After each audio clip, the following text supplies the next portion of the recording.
Bueno, pues buenos días a todos y bienvenidos a esta mesa redonda en relación con la planificación hidrológica y el regadío en el cuarto ciclo de planificación.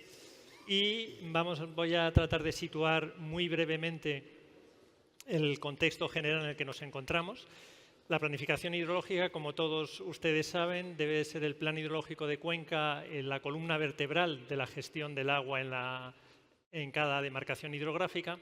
Y sus objetivos son perfectamente conocidos también por todos. Debe de armonizar la permanente tensión entre la consecución del buen estado de las masas de agua y la protección del dominio público hidráulico y la adecuada atención de las demandas de agua existentes en la demarcación. Digamos, siempre en esta permanente tensión, tratando de armonizar estas dos componentes. Nos encontramos ahora mismo en un momento en el que se está llevando a cabo los trabajos de la revisión de los planes del tercer ciclo, vigentes hasta el año 2027, el ciclo de planificación 2022-2027, que es el tercer ciclo de planificación, y para finales del año que viene, 2027, principios del 2028, estar aprobados los nuevos planes que regirán entre 2028 y 2033. Nos encontramos, por lo tanto, en una fase en la que estamos ya en la consulta pública del esquema de temas importantes y en este esquema, como ustedes saben también perfectamente, lo que se plantean son los grandes problemas que hay en cada demarcación hidrográfica y también se esbozan las soluciones, las alternativas de solución para esos problemas. Por lo tanto, es una fase especialmente pertinente para la celebración de esta mesa de cara a abordar cuáles son estos problemas con particular interés en lo que se refiere al regadío y cuáles las alternativas que se plantean. Está marcado también el contexto porque, junto con este proceso de revisión de los planes vigentes, estamos en el periodo de aplicación de los planes vigentes, de ver cómo se están materializando las previsiones que estos planes establecieron. Y también el Real Decreto de aprobación de los planes, actualmente vigentes, establecía una serie de tareas a realizar durante este cuarto ciclo, adicionales, digamos, a las rutinarias, por decirlo de alguna manera, de revisión de los planes hidrológicos, como es, por ejemplo, lo relativo a los acuíferos compartidos, como es, por ejemplo, lo relativo a la revisión de la instrucción de planificación hidrológica o a las normas de explotación del trasvase Tajo Segura, por ejemplo. Entonces, tenemos aquí las tres componentes que determinan el momento en que nos encontramos actualmente en la tarea de la planificación hidrológica. Para el desarrollo de distintos puntos de vista, para distintos enfoques en relación con esta cuestión del regadío y el cuarto ciclo de planificación hidrológica, tenemos la suerte de contar con 5 ponentes a los que voy a presentar muy rápidamente. Cada uno de ellos podría dedicar una presentación muy extensa, pero en aras de tratar de ajustarnos lo más posible al tiempo, voy a tratar de ser lo más breve posible y después de esta breve presentación, a cada uno de ellos le iré lanzando como moderador una pregunta o un par de preguntas sobre algún tema concreto. Tras una primera ronda de intervención de todos los ponentes de la mesa, podrá haber un turno de debate, de puntualización entre los mismos miembros de la mesa y está previsto también una ronda de intervenciones de preguntas por parte del público asistente, pero desde la organización, teniendo en cuenta la premura de tiempo, pues el retraso acumulado que llevamos, nos han insistido en que eliminemos esta fase en aras de la agilidad.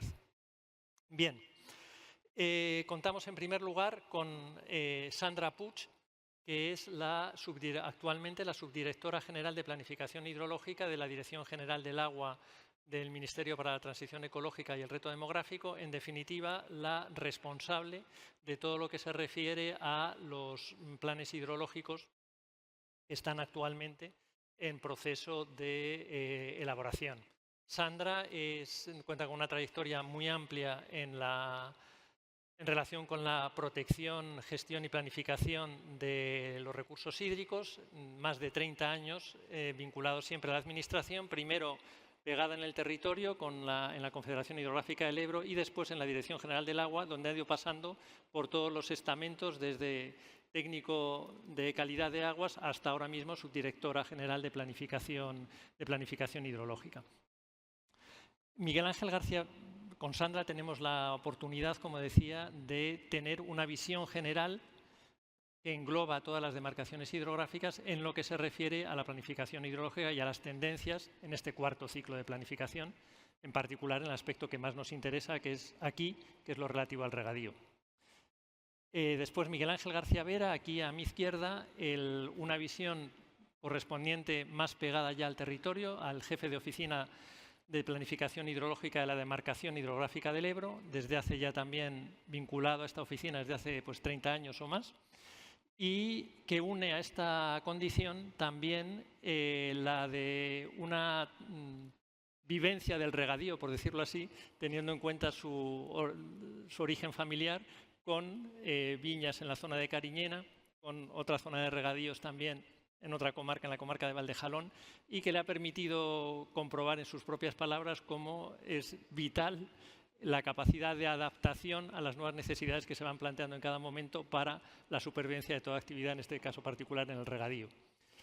Después de esta visión de la correspondiente a la Administración, pasamos al bloque de la visión de los usuarios de riego. Para ello contamos con José Manuel Cepeda, presidente de FERAGUA, presidente también no solamente de FERAGUA, sino también hasta hace no mucho de una comunidad de regantes, la comunidad de regantes de la margen izquierda del Genil, empresario agrícola, representante en distintas instituciones, tanto en la Confederación Hidrográfica del Guadalquivir como en el Consejo Nacional del Agua de los agricultores andaluces, por lo tanto con una visión muy completa. Siguiendo con los usuarios, contamos también con la presencia de Ramón Jiménez, que en este caso pertenece a la demarcación hidrográfica del Tajo, secretario de la comunidad de regantes de la margen izquierda del Canal del Rosarito, una comunidad de tamaño medio, del orden de 10.000 hectáreas, pues desde hace más de 30 años, vinculado no solamente a esta comunidad, sino a través de la participación institucional en Fertajo y también en distintos órganos de gobierno de la Confederación Hidrográfica del Tajo. Y por último, terminamos con la visión de la demarcación hidrográfica del Júcar, con Ernesto Serra, también con 40 años, una larguísima trayectoria dedicada a la gestión del regadío, en este caso los últimos 13 años como director general de la comunidad de usuarios del canal Júcar-Turia, que nos aportará también esta visión del día a día de una comunidad de regantes. Así que, sin más dilación, muchas gracias a todos por vuestra presencia, un panel de lujo, como veis, en cuanto a conocimiento y experiencia del regadío.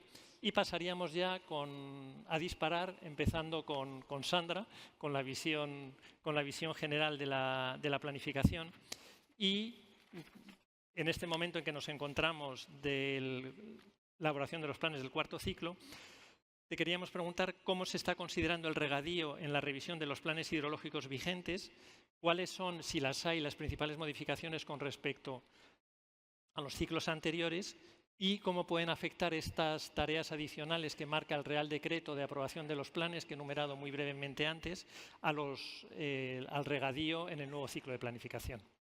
Vale. Cuando quieras, Sandra. Bueno, pues muchas gracias. Lo primero, agradecer, ¿no?, que hayan contado conmigo para esta jornada. Ya las ponencias que he podido escuchar me han resultado interesantísimas y no solamente interesantes, sino que me han permitido aprender, lo cual siempre se agradece porque, vamos, siempre es muy bueno conocer y, bueno, agradezco poder estar aquí. Lo segundo es que yo no soy la responsable de la planificación de este país, porque no me siento incapaz. Si acaso coordinamos, intentamos coordinar y favorecer lo que los organismos autónomos, como son, tienen bajo su responsabilidad y tutela la elaboración de esos planes, con una contribución clara y importante, pues, de las comunidades de regantes, empresarios de gran importancia en nuestro país, y es algo que entiendo que se hace a través de un régimen de participación muy completo y en el que se pretende, ¿no?, pues, atender a todo bajo siempre el prisma del papel que le toca a la Administración hidráulica, que es la tutela del medio ambiente, la tutela de la protección del dominio público, bueno, digamos que nuestro cliente es el río, ¿no? Cada uno tiene sus intereses, ¿no? O sus obligaciones. Resulta complicado, aunque apasionante, ser capaz de hacer una envolvente de cuáles son los desafíos a los que se tiene que enfrentar la planificación en toda España, ¿no? Pues porque las realidades hidrológicas y climáticas son tan variables, pero no deja de ser una clase práctica de buena gestión. Sí que, como aquí se habla del terreno, yo puedo hablar de la teoría y puedo decir que me toca ir mucho a Europa y voy siempre como muy orgullosa de saberme formando parte de uno de los países que mejor conocen y gestionan el agua. Y eso, bueno, pues aquí creo que los que estáis aquí sois protagonistas, ¿no? De ese bagaje de conocimiento histórico que es de admiración y, vamos, en varias ocasiones así me lo han transmitido. ¿Cómo se aborda el tema de la planificación? Con carácter general, se observa que todas las fichas de temas importantes, cuando hablan de asignación de recursos o hablan de sostenibilidad del regadío, parten de una idea que soy consciente de que es preocupante para los que están al frente de estos organismos, y es el difícil equilibrio que realmente existe entre la disponibilidad y el uso real, ¿no? Parece, ¿no? Pues que ya prácticamente hay un déficit estructural en varios sistemas. El recurso disponible está más o menos en línea con las demandas, sino por debajo, ¿no? Con lo cual, esos planes del cuarto ciclo tienen que afrontar esa realidad y proponen en esas fichas las medidas que ellos consideran, ¿no?, que puedan ejecutarse a fin de garantizar esa sostenibilidad histórica del regadío, que tiene como principal y único determinante pues, el agua, el recurso, ¿no?, la disponibilidad del recurso. En este plan, por primera vez, se ha analizado de una forma más profunda los efectos del cambio climático, aportando a cada uno de los temas un análisis de cómo puede afectar ese cambio climático, que la diapositiva del doctor Camacho me ha parecido extraordinaria, cómo puede afectar el cambio climático. Así lo recoge, ¿no?, un descenso. Él dice que no hay un descenso de lluvia, pero bueno, sí que en los planes se comprueba que por lo menos lo que es la aportación está disminuyendo entre el 8 y el 15%, depende de la cuenca. Y luego el otro componente que también recogía la diapositiva, que es esa mayor evapotranspiración, lo que requiere mayores necesidades de agua, con lo cual se añade un desafío mayor a la situación de estrés hídrico en el que en muchos casos se encuentran habitualmente las cuencas, no este año, que es, como siempre, un caso, bueno, como siempre, que es especial, ¿no? Y allí las medidas que se están tomando pues son, pues, según la cuenca, ¿no?, según el nivel de desarrollo del regadío, pues en unos casos es la modernización de ciertos sistemas, como ha contado el presidente del Guadiana, ¿no?, el sistema de Orellana, pues, o bien es muy importante la sustitución. Quien puede lo hace con aguas regeneradas, con el miedo que supone de traer agua del caudal ecológico, como pasa en el Guadalquivir o puede pasar en el Guadiana, y quien ya ha hecho todo los deberes, como pasa en el Segura, tiene que recurrir a la desalación, ampliando la capacidad de sus plantas existentes y, en su caso, promoviendo nuevas plantas para ser capaz de esos 400, ¿no?, hectómetros cúbicos, 411 que necesita, ¿no? Esas son medidas de poder dar y la sustitución, ¿no?, con aguas superficiales cuando sea posible, ¿no?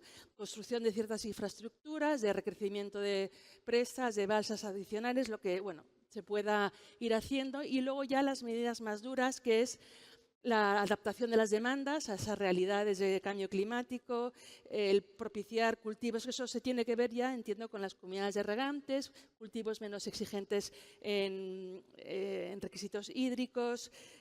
Bueno, lo que se van planteando posibilidades, dando alternativas, como diciendo esto es lo que con total transparencia, en cada ficha esto se puede hacer así, así y así, y la administración en ese papel de tutela, de arbitraje, pues va diciendo las consecuencias con las herramientas que tiene, que siempre son el mejor conocimiento, ¿no? Que espero que ahora con los modelos digitales, con la agricultura, yo pensaba que era 4.0, ya es 5.0, igual podremos gestionar mejor, ¿no?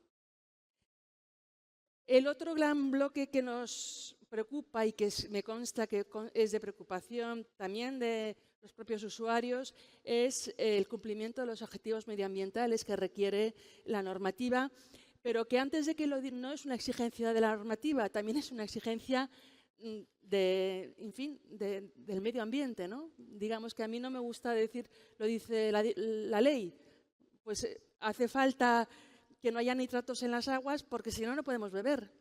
O hace falta evitar el lavado del terreno y que se eche fertilizante porque si no los embalses están eutrofizados, huelen a sulfídrico y pasa lo que ha pasado en el Miño-Sil, que hay una sentencia condenatoria de la Confederación y de la Junta por atentar a los derechos fundamentales de la población por una mala gestión probablemente de los purines que van al embalse de las Conchas, ¿no?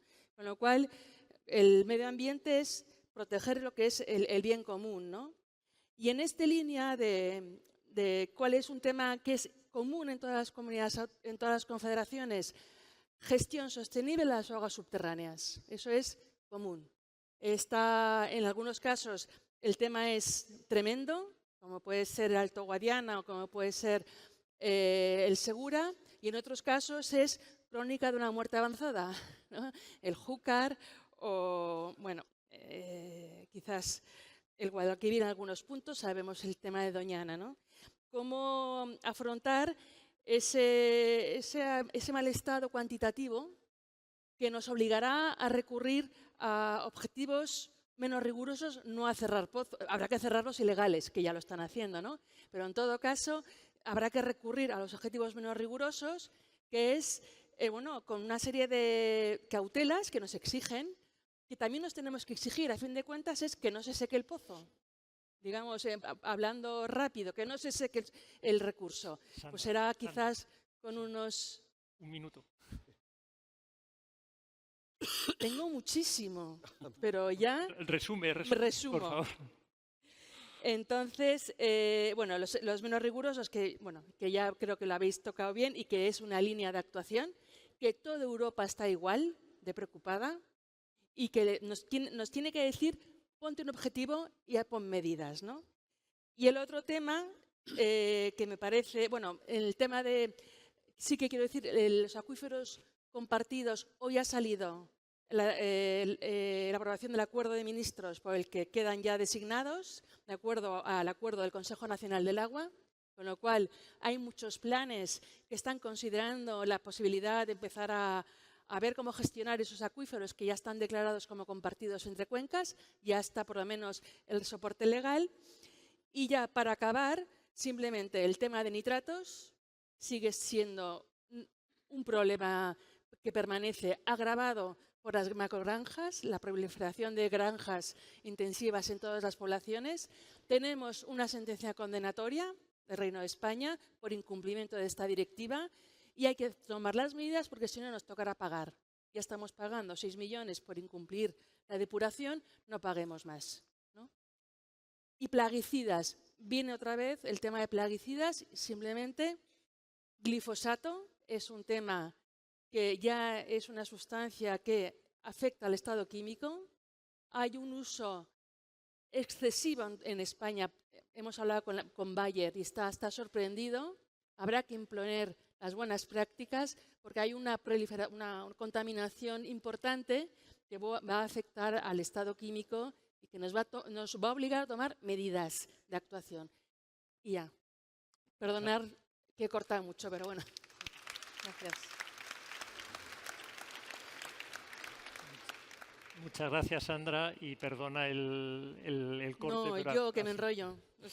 Y bueno, pues después de esta visión general para los planes de cuarto ciclo, damos la palabra a Miguel Ángel García Vera, preguntándole por la visión de Cuenca, especialmente en relación con el programa de medidas. Estamos en la demarcación del Ebro.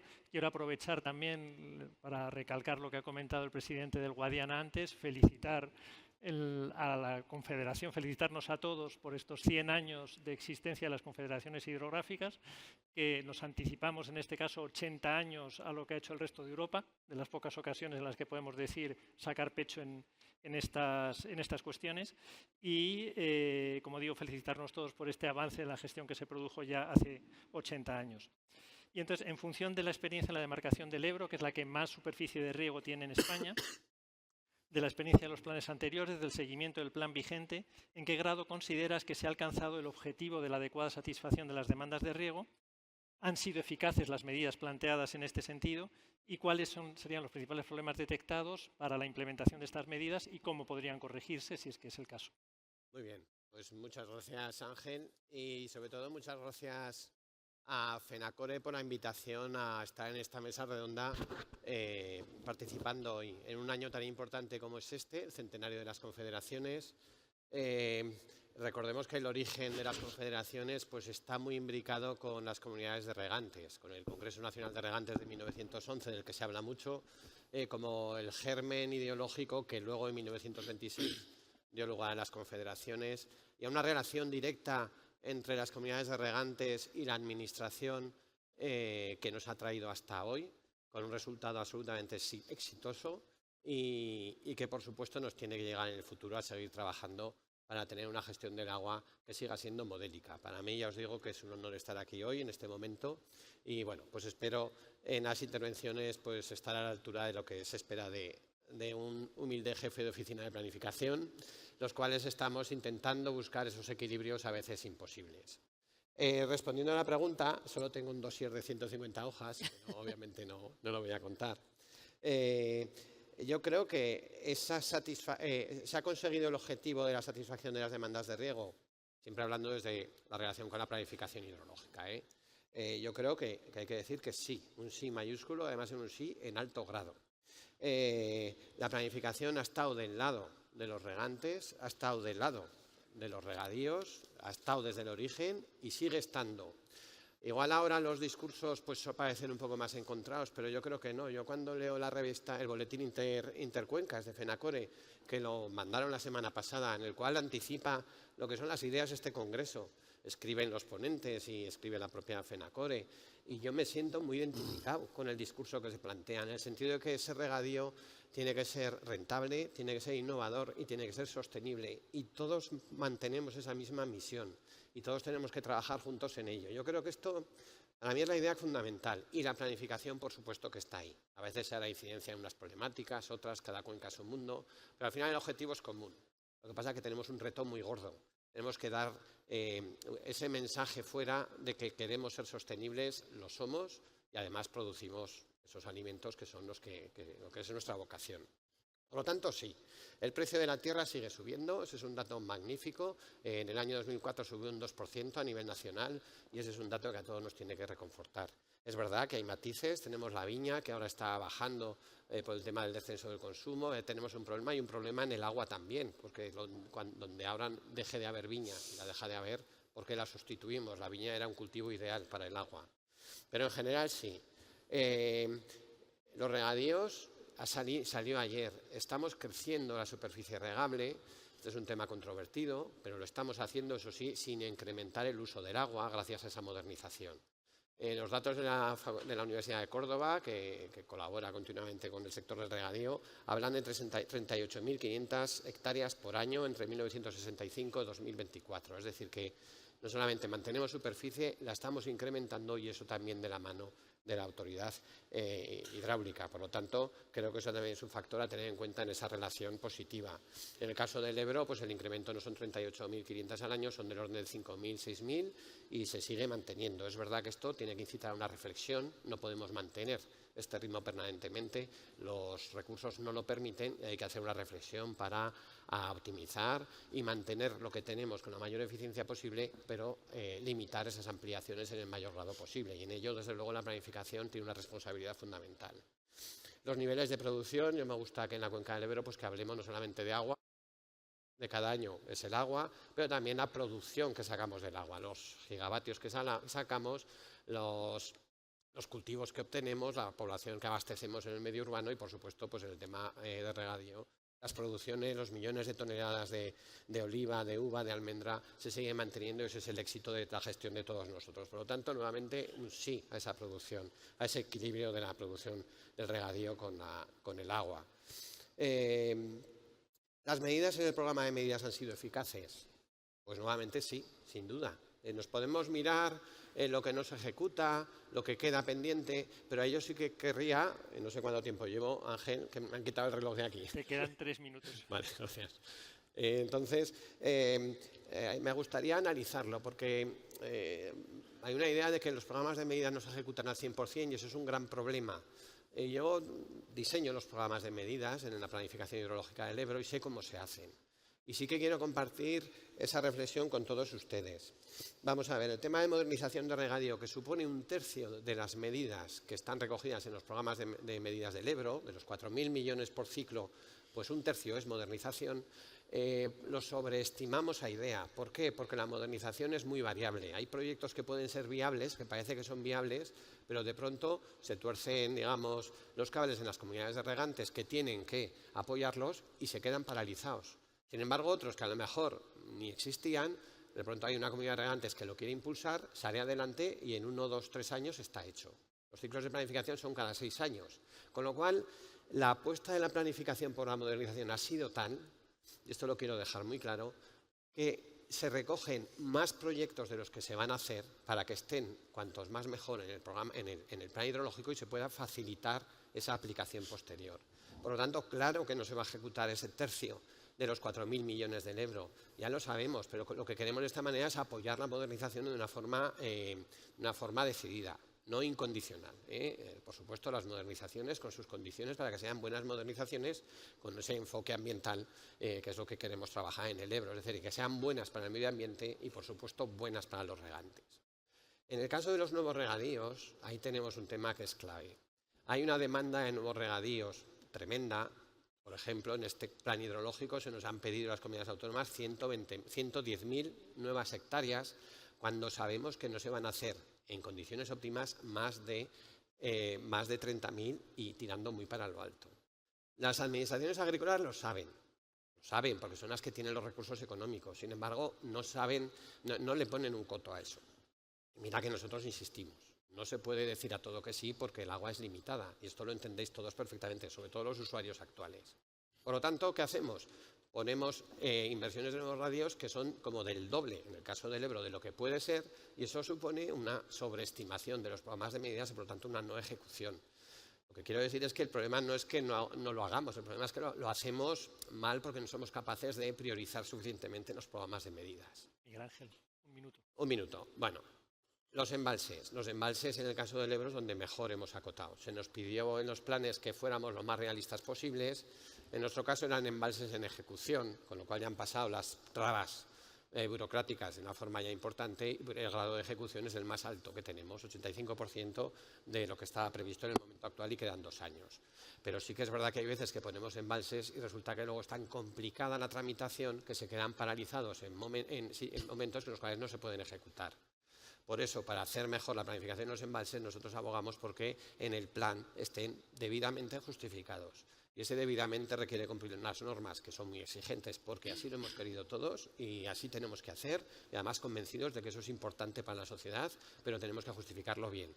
Y ese es el proceso del plan. Por lo tanto, ahí igual es que hay que disminuir las partidas hasta que no tengamos muy claro qué se pueden hacer. Es decir, que se están haciendo cosas que quizás en los programas de medidas hay que ser más realista desde el primer momento para no vender expectativas que son irreales y que, por lo demás, la relación con el regadío hay que seguir trabajándola para que el futuro de las confederaciones y el regadío siga yendo tan bien como hasta ahora. Gracias.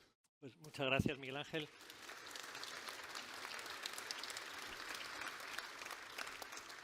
Pasamos ahora al bloque que podríamos denominar de usuarios, aunque como decía Miguel Ángel y Sandra, pues todos estamos en el mismo barco. Y empezamos con José Manuel Cepeda, él planteándole que desde su experiencia, que Feragua, como presidente de Feragua está presente en 4 demarcaciones hidrográficas, una intercomunitaria, la mayoritaria, la del Guadalquivir, pero también las cuencas mediterráneas andaluzas, Guadalete, Barbate, Tinto, Diel y Piedras, y ya van 3 ciclos de planificación. Entonces, con su experiencia, ¿cuál es la visión de los usuarios con respecto a la evolución del regadío en los planes de cuenca, lo que ha supuesto los planes de cuenca para el regadío y qué enfoques, si es el caso, debieran incorporarse para el 4.º ciclo de planificación? Cuando quieras, José Manuel. Muy bien, buenas tardes a todos. Ya no me presento porque estoy más que presentado. Yo soy más agricultor que técnico y el Guadalquivir, España es con una climatología muy diversa y las cuencas varían mucho. Guadalquivir es quizás la cuenca que está más en el extremo de menos lluvia en España. Llevamos tiempo diciendo, y lo lleva diciendo FENACORE, que hace falta un plan nacional de regadío y dejarnos ya de tanta autonomía y tantas cuencas independientes. España es una y tiene muchas posibilidades si el enfoque fuera el de uno. Ciñéndome al Guadalquivir, los planes hidrológicos en el Guadalquivir, lo que hay que hacer es cumplirlos. Yo no quiero ya más planes hidrológicos, si el que tenemos ahora mismo le falta el 70%. ¿Y para qué hacemos otro y ponemos más cosas que las vamos acumulando ahí como el que va llenando un saco? Porque vamos a ver si esto resolvemos, que tenemos 2 embalses ahora mismo en el plan hidrológico.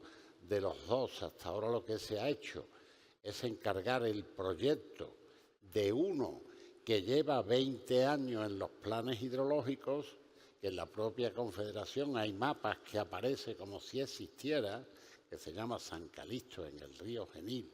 Y ahora hacemos que ya existía ese proyecto de ese pantano. Ahora lo que hemos hecho es llevarlo a actualizarlo. Y después hay otro que es la Cerrada de la Puerta, que está más arriba en Granada, porque este está casi muy cerca de Écija, que ese también se tomó como sustitución de un pantano que había previsto en el Guadalquivir, que era, no recuerdo el nombre ahora, que estaba en la parte de Jaén. Y bueno, ese se anuló y se dijo que se hacía este. De eso hace otros 20 años. De ese no existe nada. De ese hay que empezar a estudiar lo de posibilidades, porque ahora hacer un pantano aquí, pues eso es como volver a hacer la Catedral de Sevilla, que tardó 8 siglos. Entonces viene uno de repente un pantano, empieza por el estudio de medidas, de si tal, si se puede sustituir por otra. Ahora, tema de impacto ambiental. Los impactos ambientales es un poco como de broma. Oiga usted, en una zona seca, el impacto ambiental de un embalse es sumamente positivo. Sumamente positivo. En los sitios estos de reservas de animales, si no existiera agua, los animales no podrían estar. Hacer un pantano es hacer un lago artificial en una zona seca. Entonces, no entiendo, y lo que no entiendo ni al propio ecologismo, cuando empieza a poner toda clase de historia, el último pantano que se hizo en el Guadalquivir, me parece que fue en 2009, que fue el pantano de la Breña. Y yo, entonces, que estaba en activo todavía, ya estoy jubilado, pues recuerdo que yo tenía una empresa y el socio mío de la empresa me dice, oye, ¿y el pantano este de Breña? Digo, mira, ahí están un follón los ecologistas y ahora resulta que lo último es que hay un nido de buitre negro y resulta que la cota del pantano va a llegar al nido del buitre negro. Y me dice este amigo, que ni era agricultor, ni nada, ¿y qué pasa? Digo, pues mira que le vamos al nido al buitre. Dice, pero mira, yo te voy a decir una cosa. Dice, el buitre será negro, pero no gilipollas. El buitre, cuando le llegue el agua a las patas, irá a la encina de más arriba y hará el nido en la encina de más arriba. Bueno, pues, de estas historias en el tema de pantanos y de ecologismo hay varias. En el de Melonares, en ese allí hicieron un presupuesto para recopilar huevos de libélula. Las libélulas yo creo que sabemos todos lo que son, que hay en sitios que le llaman zapateros, un bichito muy chico que va, eso por unos...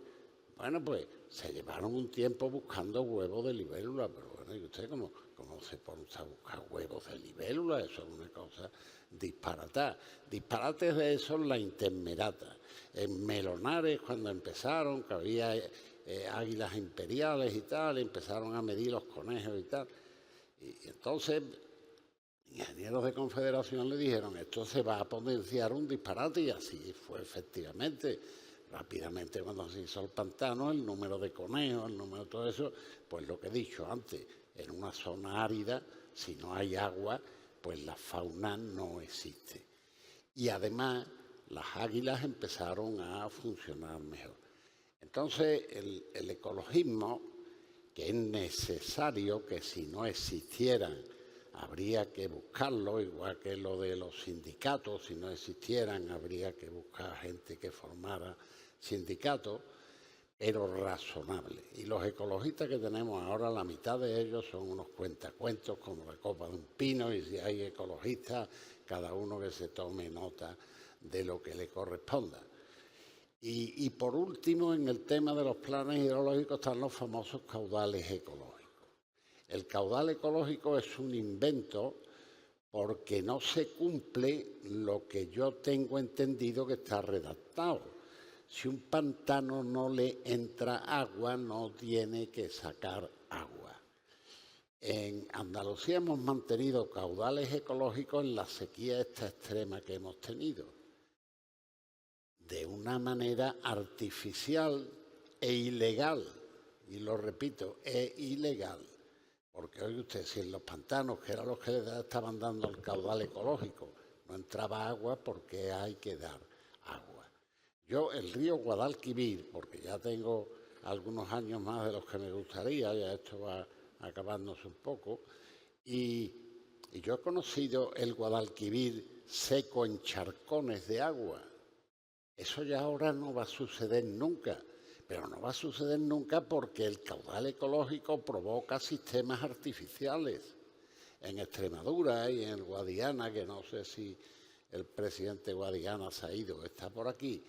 Yo recuerdo hace años con un consejero de la autonomía y tenían problemas importantes con los pajaritos chicos que arrasaban los girasoles, con las cigüeñas, que las cigüeñas hay en zonas que eso ya es plaga, no son cigüeñas, y resulta que había una señora que tenía puesto unas higueras y no podía criar las higueras porque al lado había un basurero y allí las cigüeñas, aquello era un disparate, y las cigüeñas afilaban el pico en los tronquitos de la higuera, y resulta que no había manera. En definitiva, planes hidrológicos sí, racionales también.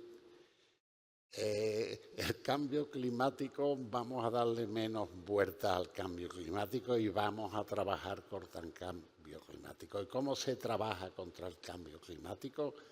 Haciendo infraestructuras para recoger, acabo ya con el cambio climático y con el lince ibérico que le voy a dar un toque. Entonces, el cambio climático lo que necesita son infraestructuras. Yo no voy a entrar si llueve más o llueve menos ahora mismo. La temperatura parece que está ahí jugando, hay momentos que se pone anormalmente baja y otros que se dispara, pero parece que la media va subiendo.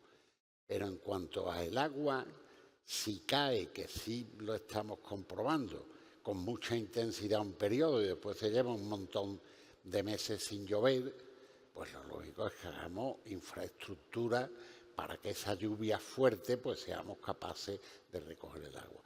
Guadalquivir es una cuenca en embalse sobredimensionada. Y si sobredimensionada tenemos sequía y nos quedamos sin agua. Y gracias a eso aguantamos los periodos de sequía. Por ejemplo, Breña, que es un pantano, 800 y pico hectómetros, la entrada de Breña técnica de lo que le aportan, me parece que son 60 o 70 hectómetros. Breña se ha llenado y ahora mismo pues no sé en qué volumen está, pero bueno, está bastante alto. ¿Qué nos ha hecho de ventaja? Que después podemos aguantar un número de años.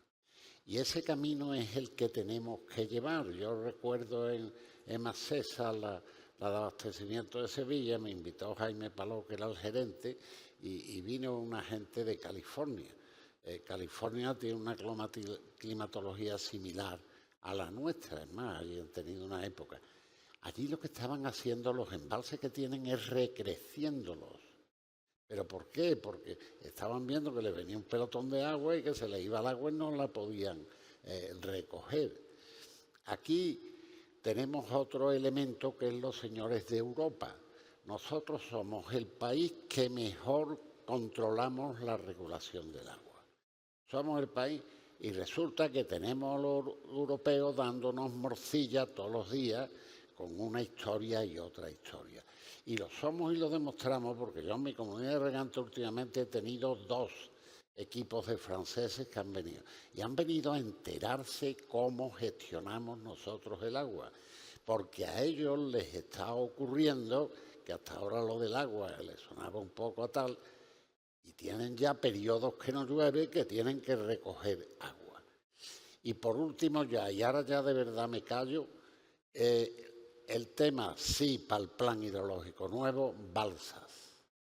Las balsas en las orillas de los ríos se bombea agua. En el Guadalquivir tenemos 4 pantanos que actúan como balsas con las escorrentías, que son Breña, que son Arenoso, San Rafael de Navallana y Torre del Águila.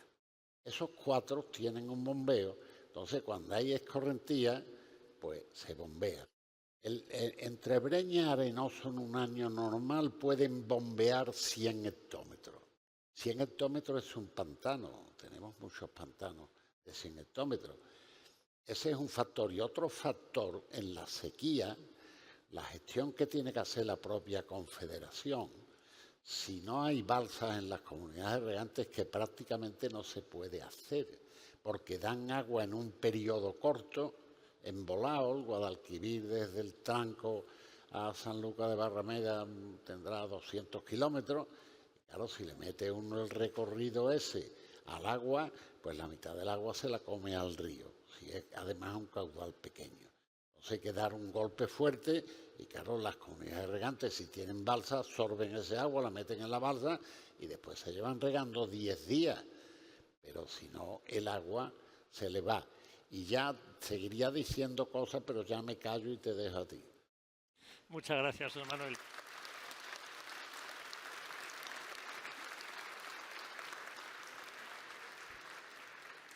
Efectivamente, quedan muchas cosas en el tintero a todos, lo siento, pero es la limitación del tiempo.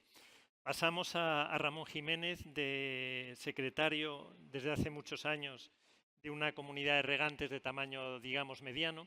Entonces, el proceso de planificación hidrológica supone un reto importante en cuanto a todas las actividades de seguimiento que plantea, de aportaciones, de participación, de sugerencias.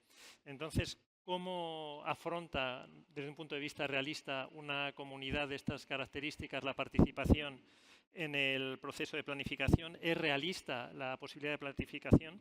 ¿Y cuáles son por contra, yendo al día a día, cuáles son las principales determinaciones del plan que condicionan el día a día de una comunidad de regantes?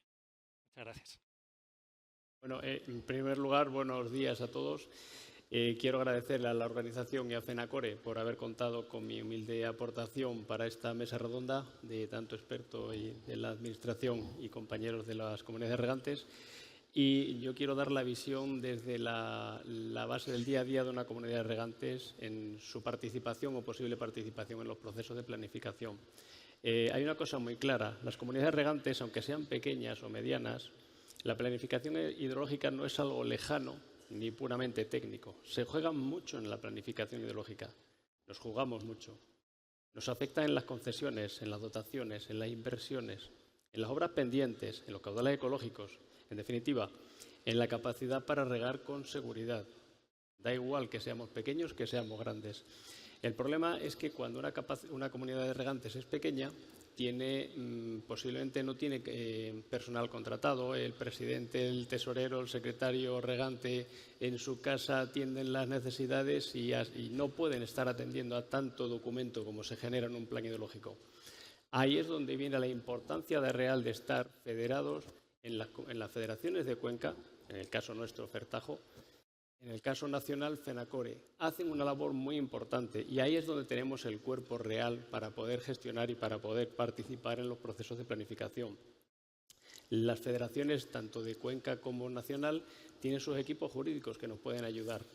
Son muchos documentos los que hay que leer, son muchos documentos los que hay que estudiar y no vale decir esto no me gusta en la barra de un bar, hay que participar.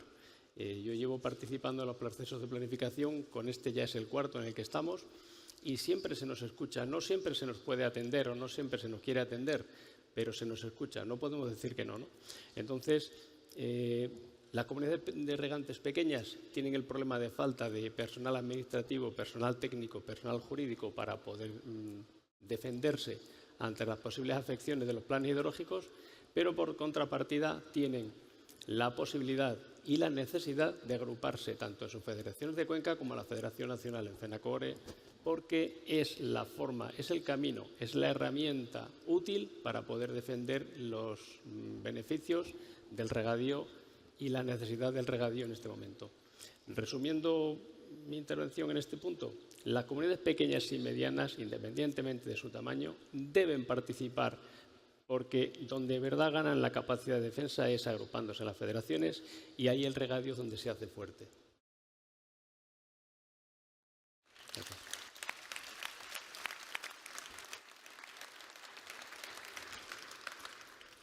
Muchas gracias, Ramón, por tu aportación, por tu brevedad y tu interesante aportación. Gracias. Y cerraríamos también con la visión de usuario de Ernesto Serra en la comunidad de regantes del canal Júcar-Turia. Estamos en este caso en una comunidad en la que está totalmente en equilibrio, casi diría que en un equilibrio frágil los recursos y las demandas.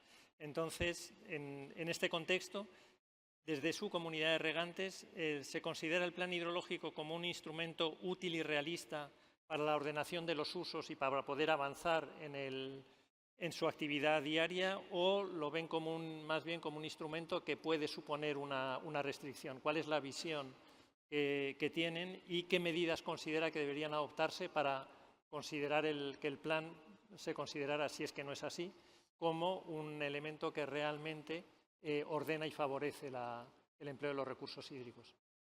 Buenos días. En primer lugar, agradecer a la organización por confiar en mí para poder desarrollar, desde el punto de vista de una comunidad, como has dicho tú, en una cuenca con problemas estructurales en cuanto a la garantía del suministro. El plan hidrológico puede percibirse de dos maneras, o como un instrumento útil de planificación o bien como un instrumento restrictivo. Si se centra más en limitar los usos sin tener en cuenta en ofrecer alternativas reales de suministro ni apoyo para el desarrollo y adaptación a las comunidades. En cuencas con déficit hídrico, la percepción predominante entre los regantes suele situarse entre estas dos posiciones, pero con tendencia a considerar que los planes se han convertido más en un marco regulatorio de restricciones que en una herramienta efectiva de solución de problemas. Por otro lado, para una comunidad general como la que represento, formada por 21 comunidades de base y donde cada una tiene sus características propias y su problemática específica, el plan es un gran contenedor donde es difícil poder llegar al ámbito y problemática específica de cada una de ellas. Y como decía el compañero, para las comunidades más pequeñas, individuales, es complicado. Por ello, es fundamental que cada una se apoye en las federaciones de comunidades de regantes para que actúen en su representación ante los organismos públicos. Sin duda que el plan hidrológico tiene aspectos positivos y llega a ser útil ya que establece unas reglas de gestión del agua y sus prioridades de uso, permite planificar inversiones en infraestructuras hidráulicas, intenta o pretende integrar los objetivos ambientales con los usos económicos, proporciona un marco jurídico estable para las concesiones, aunque, como veremos más adelante, su corta vigencia temporal transforma dicha estabilidad en inseguridad jurídica respecto al siguiente ciclo de planificación. Con todo ello, contribuye a mejorar la eficiencia en el uso del agua, promover recursos conjuntos, superficiales y subterráneos, y recursos alternativos, reutilización, desalación, etc. Y tiende a reducir los conflictos entre los usuarios. No obstante, muchas veces los usuarios pueden considerar que el plan presenta problemas relevantes, como pueden ser el predominio de un enfoque restrictivo, que cada plan va en aumento, con reducción de dotaciones, limitación de extracciones y mayores controles administrativos. Por el contrario, las soluciones estructurales en infraestructuras y recursos alternativos avanzan mucho más lentamente, con una tramitación muy complicada, de forma que no quedan ejecutados o implantados durante la vigencia del ciclo, sino que pasan al siguiente, donde pueda que corra la misma suerte o, en el peor de los casos, desaparecer. Falta de realismo hidrológico y económico. Se asignan recursos y reservas que no se materializan en la práctica. Se establecen objetivos medioambientales difíciles de alcanzar en la práctica. Por ejemplo, el buen estado de las masas de agua, sobre todo subterráneas, con objetivos que cumplen en 2027 y que pueden conllevar la eliminación de zonas de regadío. Esperemos que no sea así. Pero al final todo ello se transforma en una gran incertidumbre para poder tomar decisiones estratégicas, tanto a nivel de comunidad como a nivel de usuario, de cara a su planificación agrícola. Insuficiente inseguridad para el regadío, tanto hídrica como administrativa. Se percibe el regadío como el primero en sacrificar ante situaciones de escasez y con medidas desiguales en cuanto a esfuerzo hídrico frente al resto de usuarios. Ello provoca falta de previsibilidad en cuanto a la disponibilidad de agua. Como conclusión, podemos decir que desde las comunidades de regantes no se rechaza el plan hidrológico como un instrumento, pero entiende que solo será útil si se combinan las restricciones reales de disponibilidad de agua con el apoyo económico de las administraciones para la adaptación. De lo contrario, puede percibirse como un instrumento que agrava la incertidumbre y compromete la sostenibilidad económica del regadío. Incertidumbre o inseguridad que se ve aumentada a la hora de aplicar día a día las prescripciones del plan, que muchas veces debe de serlo a la fuerza de criterios debido a la indefinición del propio texto normativo. ¿Qué medidas podríamos hacernos para avanzar hacia unos planes más útiles y realistas? Pues deberíamos intentar que el plan fuera una herramienta de solución y no de restricción. Para ello sería necesario trabajar en garantizar una seguridad hídrica y administrativa mínima al regadío, unas dotaciones mínimas de referencias que fueran reales para sistemas de riego eficientes y con la incorporación de los nuevos cultivos emergentes. Se está produciendo mucho cambio de cultivo en la zona. Las restricciones y modificaciones de las características de las comunidades solo se deberían aplicar en cuanto a las alternativas que se proponen estén operativas y no antes. Acelerar las inversiones en infraestructuras. El plan debe de ir acompañado de un programa de medidas real y adaptado. El plazo del ciclo de planificación se queda muy corto para los plazos reales de planificación y ejecución de las obras hidráulicas. Impulsar recursos hídricos alternativos, principalmente en cuencas deficitarias, pero no solo en las cuencas deficitarias en particular, sino en todas las cuencas en general. Es necesario activar estos recursos alternativos. Pero si realmente para la administración hidráulica estos recursos alternativos son parte de la solución y se quiere apostar por ellos, es necesario que se facilite la incorporación de los mismos a las comunidades de regantes a través de una normativa que lo facilite, sin tramas administrativas y que los integre como complementarios a los recursos disponibles y no como una renuncia previa a los mismos, en atención especial a las infraestructuras necesarias para la integración real de estos recursos alternativos para que puedan funcionar. Programas de apoyo económico a la transición, para la modernización, incorporación de los sistemas de control de usos, incentivos a las técnicas agronómicas más eficientes. Es que sí que ha sido contemplado en el PERTE, que actualmente muchas comunidades estamos en ello. Mejora de la gobernanza y participación.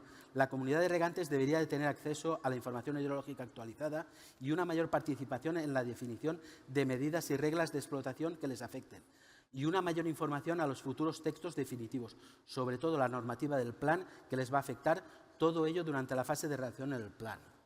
El plan debería integrar los valores socioeconómicos del regadío, La planificación hidrológica debe buscar un equilibrio entre los objetivos ambientales y la sostenibilidad territorial, ya que sostiene el empleo rural, genera un alto valor económico y contribuye a la seguridad alimentaria.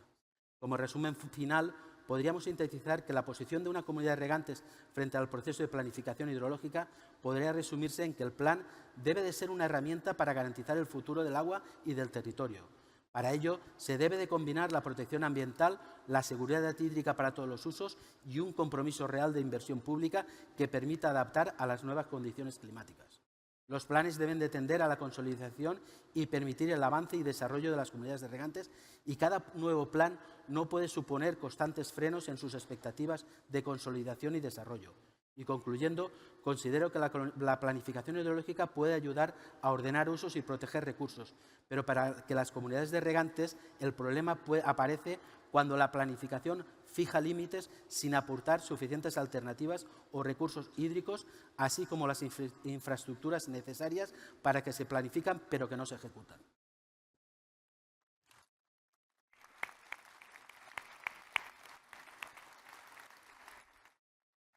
Pues muchas gracias, Ernesto.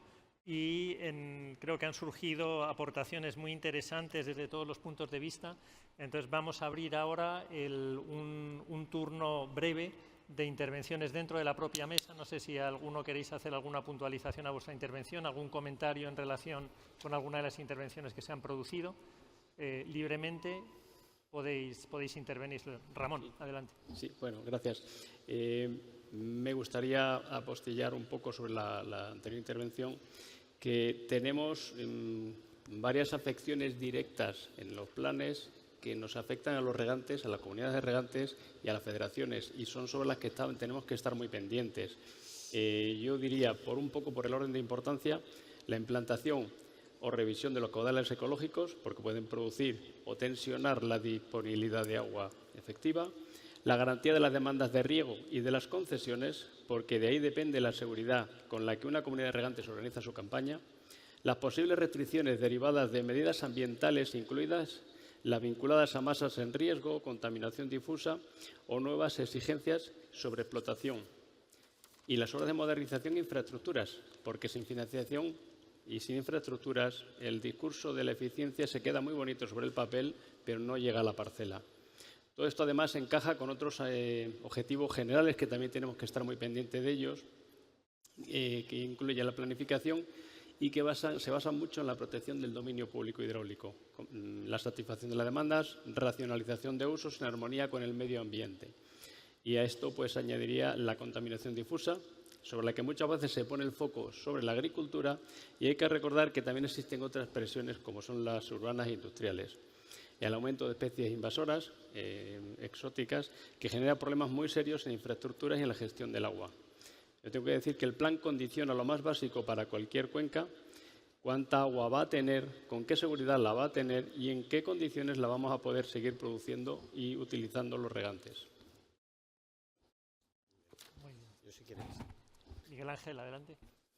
No sé si tú, Sandra. Sandra, ¿tú querías decir algo? No. Bueno, yo, en primer lugar, agradezco las intervenciones. Además, es que precisamente en este momento en las oficinas de planificación de todos los organismos de Cuenca estamos en fase de analizar esos temas importantes, de buscar cuáles son las posibles soluciones de cara a recogerlas en el plan hidrológico. Estamos en un momento de diálogo, a mí me gusta decir diálogo, de escucharnos, de entendernos muy bien, para luego ir a la toma de decisiones. Bien, de lo que he escuchado ahora sí que a mí hay una actitud o una línea de intervención que me preocupa, y eso es uno de los temas importantes del Plan del Ebro, donde hemos querido reflejar esa necesaria integración entre la planificación hidrológica y la planificación medioambiental. A ver, yo creo que al final sectorizar las políticas es un error. Además, la planificación lo que tiene que hacer es integrar. Y yo creo que esto va para todos. O sea, cuando se establecen normas, son normas para todos y todos tenemos la obligación de cumplirlas. Es compromiso de todos a hacer actuaciones que vayan a proteger el medio ambiente. Yo, cuando explicábamos esta ficha hace unos cuantos lunes, nuestras sesiones de participación son los lunes, Yo pensaba que ojalá todas las entidades de España asuman los compromisos ambientales como compromisos propios, asuman que esa libélula, ese águila, no es un elemento de ridiculización, sino es un elemento de protección. Y desde la racionalidad, desde el sentido común, desde la objetividad y desde el rigor, ojalá. Y ojalá a partir de ahí empecemos a trabajar de verdad poniendo las cosas en su sitio. Y esto me lo aplico a la planificación hidrológica, los primeros. Tenemos que creernos que tenemos unos objetivos de conservación hacia los que tenemos que trabajar y tenemos que ir hacia allí, a proteger o intentar proteger ese cangrejo autóctono, pues esa margaritífera urticaria. Esos son también nuestros y tenemos que trabajar por ellos. Ya la autoridad ambiental nos lo dirá, eso ya está claro. Pero es que no es eso, es que nosotros tenemos que protegerlo. Y mi sueño era que cada comunidad de regantes, en el entorno que estamos, pues que tenga también su contribución a la protección medioambiental y a partir de ahí establecer sus líneas de desarrollo futuras. Porque en definitiva, y digo con lo que decíais, la participación es fundamental, pero es que la participación es un compromiso del que participa. Es decir, tú puedes participar para pedir, y está bien y es legítimo, pero es que cuando tú participas, estás dando de ti y estás diciendo qué es lo que persigues y lo que buscas. Es un mensaje exterior. Si tú solamente estás vigilando y preservando lo tuyo, y es legítimo, estás dando un mensaje determinado. Pero si además tú de eso te trasciendes a pensar también que tú te tienes que encajar en el bien común, pues eso es un mensaje social que es fundamental. Por eso la participación es un elemento de responsabilidad del que participa, por supuesto del que recoge también, pero del que participa es mucho más de lo que parece. Y por eso esfuerzos de las asociaciones también, pero es que del resto tienen que estar permanentemente al tanto de lo que se está poniendo encima de la mesa, no solamente con los planes, que sí, pero cualquier ley, cualquier norma que sale, están estableciendo condicionantes en los cuales la planificación va a tener que cumplir. Por lo tanto, ese ejercicio democrático de democracia participativa es esencial. Yo un poco con lo que decíais me sugería ese tema. Bueno, perdón. Y cerramos con Sandra y luego Ramón muy breve y cerramos. Bueno, yo la verdad que estoy un poco en la línea de Miguel, que es como, ¿no? Que los planes, entiendo, o sea, no es una imposición, es un modelo de gestión que todos nos tenemos que acoger porque estamos tratando con un sistema frágil que queremos que permanezca, ¿no?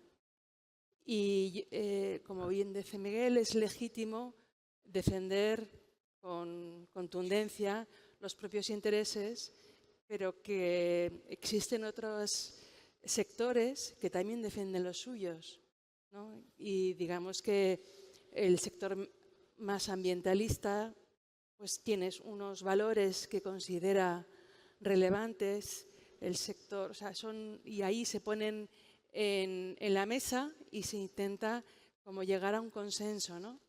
Dicen los grandes diplomáticos, ¿no?, que la negociación buena es aquella en la que nadie gana. Y eso es así. O sea que, y bueno, y la administración, yo admiro, ¿no?, los que están al frente, ¿no?, porque realmente tienen ese papel de tutela, de arbitraje, y lo único que pueden aportar es su mejor saber, que el nivel de preparación de nuestros funcionarios de la Administración Hidráulica es muy alto, ¿no? Y parten de estudios muy competentes, ¿no? Y eso es lo que ofrecen a la sociedad para poder, entre todos, gestionar ese bien tan preciado y escaso que es el agua. Y en esa política y en ese espíritu es en el que se redactan esos planes. Eso es un poco lo que podría yo aportar. Claro. Yo no sé si el público va a estar de acuerdo conmigo. Creo que no hay ningún mayor ecologista que el agricultor, porque vive dentro de su tierra y nadie quiere manchar su casa. O sea, no somos enemigos del ecologismo, nadie nos tiene que ver con eso. Lo que sí decimos y reclamamos siempre es que siempre se utilizan los planes o casi siempre, para intentar recortar del mismo, contando con una serie de modernizaciones que no podemos hacer porque no recibimos ayudas o porque no podemos económicamente. Entonces, no nos enfrentamos al ecologismo, no decimos que la Administración, sabemos que tiene un papel muy difícil, porque intentar coordinar todas las partes afectadas y todas las demandas es muy complicado. No estamos criticando la acción de la Administración, ni muchísimo menos, la ponemos en valor. Y los cauces de participación son correctos, el problema es que no lo utilizamos, porque yo, por ejemplo, participo desde casa con las ponencias del Ebro y me interesa escuchar los problemas de otros sitios. Pero vuelvo a decir, el regante no somos el enemigo, porque estamos viviendo en el regadío. La mayor parte de los regantes vivimos en las fincas donde está el cultivo. Nadie quiere perjudicar su casa, nadie quiere ensuciar su casa.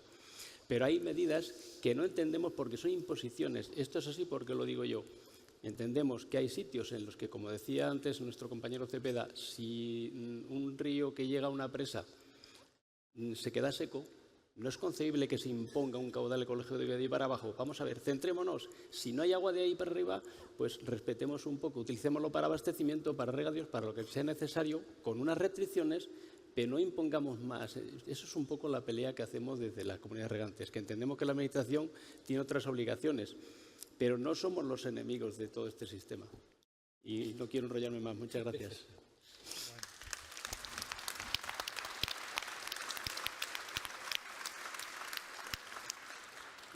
Bueno, pues muchas gracias a todos. Vamos a cerrar aquí. Creo que han salido ideas muy interesantes. No da tiempo a hacer aquí un resumen. También hay algunas intervenciones del público que estaban planteando, pero siguiendo las instrucciones que me ha dado la organización, vamos a cortar aquí. No sé si habrá a lo largo del día algún otro espacio en el que se puedan tener estas intervenciones. Muchas gracias. Muchas gracias.